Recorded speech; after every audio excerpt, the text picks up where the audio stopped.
Medieval Europe is remembered for plague, war, and the sword. Crowns changed hands through siege, poison, and open battle, and chroniclers filled entire volumes with the violence of it.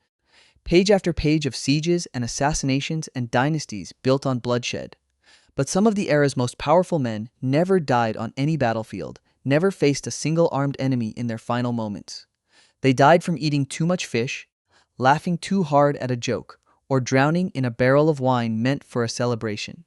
The official record is stranger than anything invented into legend, and it was written down soberly by the same monks and court chroniclers who recorded coronations, crusades, and the deaths of saints. Orkney, 892 CE. Sigurd the Mighty, 1st Earl of Orkney, had just won single combat against a Scottish nobleman named Mael Brigte, ending a long-running border dispute in a single afternoon.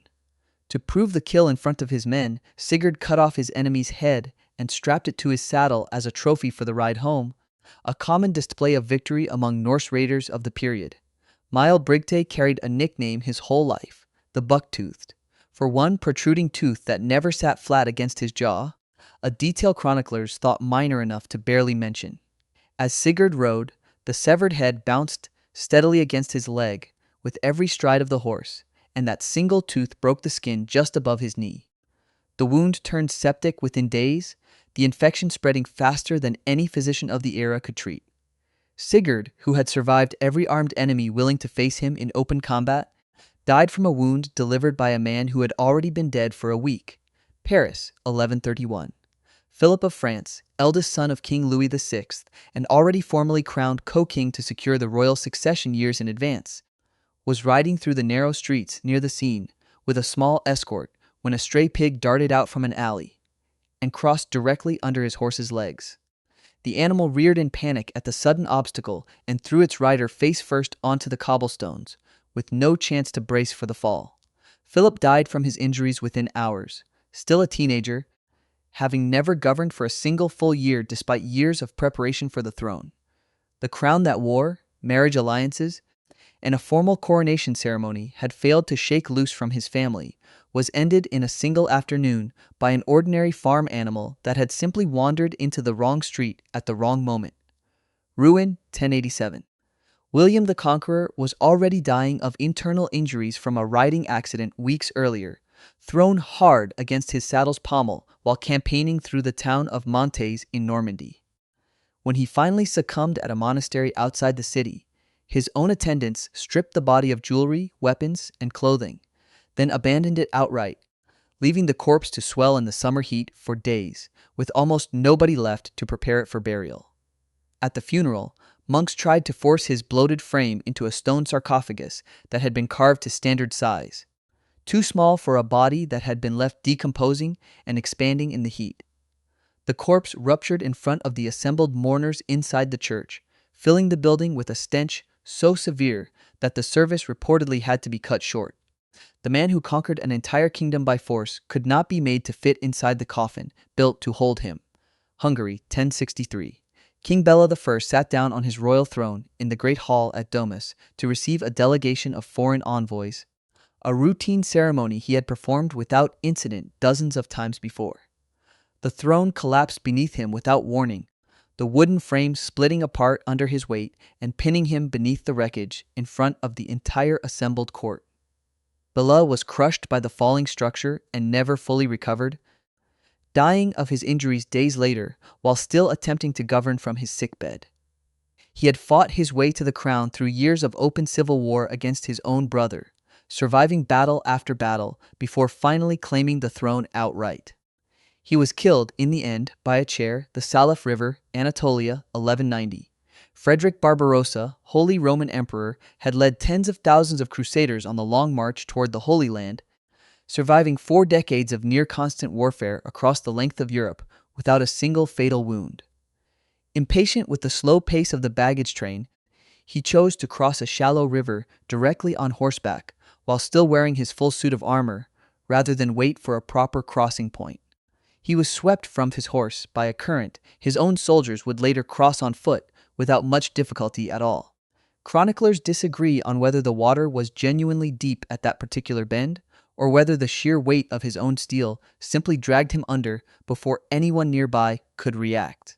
Either explanation ends the same way, with the emperor pulled from the water minutes too late. The most feared monarch in Christendom, drowned in a river shallow enough for his own army to wade across behind him within the hour. London, 1135. King Henry I of England had been repeatedly warned by his own physicians to stop eating lampreys, an eel-like fish he was known to favor despite chronic stomach illness that his doctors had linked directly to it for years. On a visit to Normandy in his late 60s, against direct and specific medical advice, he ate a large meal of them anyway, reportedly against his physician's protests at the table itself. He fell seriously ill within days, his condition worsening rapidly, and never recovered, dying soon after at his hunting lodge at Lyon-la-Forêt. Chroniclers of the period recorded the cause of death plainly, without embellishment or euphemism: a surfeit of lampreys. The King of England, who had outmaneuvered rival claimants and his own brother for decades to hold his throne, died because he refused to stop eating a fish his doctors had banned him from touching. The Tower of London, 1478. George, Duke of Clarence, brother to King Edward IV, was condemned for treason after years of open plotting against the crown, including at least one prior attempt to seize the throne outright and repeated public accusations of sorcery against the Queen. Execution by more conventional methods. The axe, most commonly reserved for men of noble blood, was standard practice for a prisoner of his rank. Clarence, according to chronicle tradition recorded within years of the event, requested a different method entirely and was drowned inside a large cask of Malmsey wine, somewhere inside the tower walls. Modern historians still debate whether the account is literal fact or contemporary mockery invented about a man already notorious for heavy drinking. Either way, the detail was written down as established fact by multiple independent chroniclers and repeated without serious challenge for centuries afterward. A prince who spent his entire adult life scheming for the crown ended it sealed inside a wine barrel in the very fortress built to hold prisoners like him. Barcelona, 1410. King Martin I of Aragon, already suffering from severe gout, indigestion, and chronic obesity that had plagued him for years, sat down to a large meal that reportedly included a whole roast goose eaten almost entirely on his own. Partway through the meal, his court jester, a man named Béla, made a joke about a fox that had wandered into the palace gardens. The exact wording lost to history, and Martin began laughing uncontrollably at the table in front of his household. The laughter did not stop on its own, and combined with the physical strain of overeating and his existing illness, it triggered a fatal attack from which he never recovered, dying that same night, still seated where he had been laughing.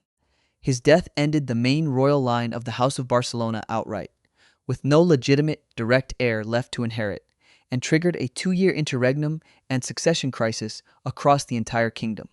A joke nobody bothered to write down in full reshaped the ruling dynasty of an entire kingdom. Kinghorn, Scotland, 1286. King Alexander III insisted on riding through a violent storm at night to reach his new wife, Yolande, across the Firth of Forth, dismissing direct warnings from his own guides and household that the coastal cliff path was far too dangerous to travel in the dark. Against their advice, he pressed on alone after becoming separated from his escort somewhere along the route, and his horse lost its footing on the wet stone before going over the edge of the cliff into the darkness below. Alexander was found dead on the rocks the following morning, his neck broken, with the horse's body found nearby. He left no surviving direct heir at the time of his death, and the succession vacuum his death created pulled Scotland into decades of war and occupation with England that would outlast him by generations.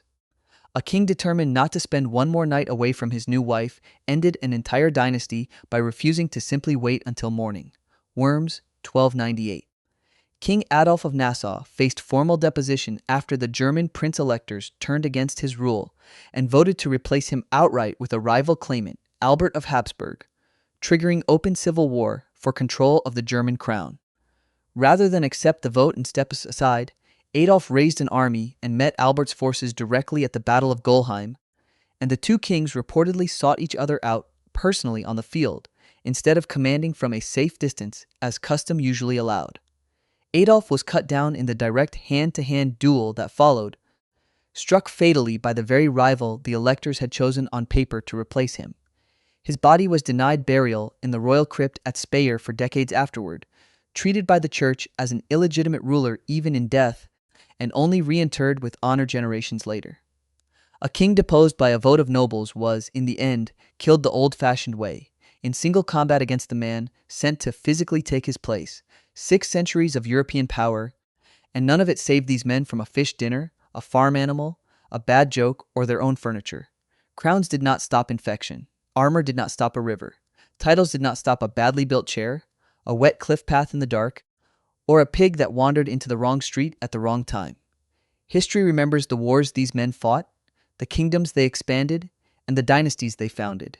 It rarely mentions how ordinary, how almost accidental, the actual moment of death turned out to be for men who had survived so much worse.